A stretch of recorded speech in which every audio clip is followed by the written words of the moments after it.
Alors cette grande médaille Albert Ier me fait énormément plaisir, elle me touche.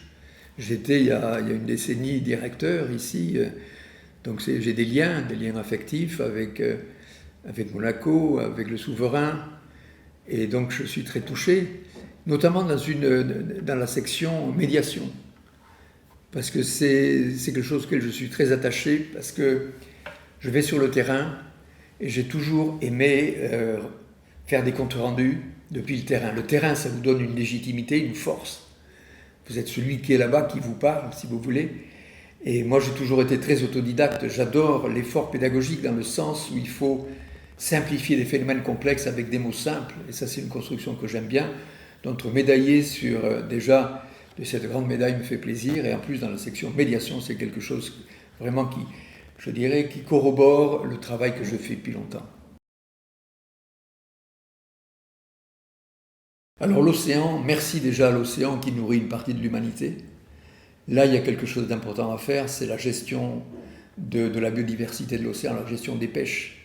Si on veut que ça continue, si vous voulez alimenter une grande partie de la population mondiale, il faut faire des zones de ressources, des aires marines protégées.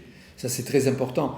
On voit où l'on fait une aire marine protégée, les animaux marins ne sont pas idiots, ils vont, si vous voulez, se reproduire. Là, effectivement, on est tranquille. Donc, si on veut maintenir cette activité de la pêche, cette activité qui nourrit une grande part de l'humanité, il faut en prendre soin. Ensuite, encore une fois, merci à l'océan de réguler le climat. L'océan absorbe 93% de l'excès de chaleur. Les conséquences, on le sait, ce sont ces cyclones, ces tempêtes tropicales qui deviennent des cyclones, et la gravité aussi des événements ici, des épisodes Cévenol, si vous voulez. Mais il absorbe 93% de l'excès de chaleur, il absorbe une grande partie du CO2, et l'océan que nous allons étudier avec PolarPod, l'océan austral, à lui seul absorbe 50% de l'ensemble du CO2 absorbé par l'océan mondial.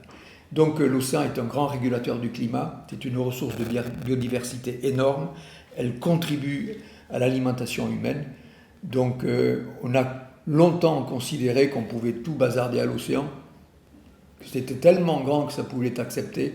Donc il faut vraiment aller à contre-courant de cet irrespect qu'on a eu longtemps sur l'océan. On a besoin vraiment de l'océan.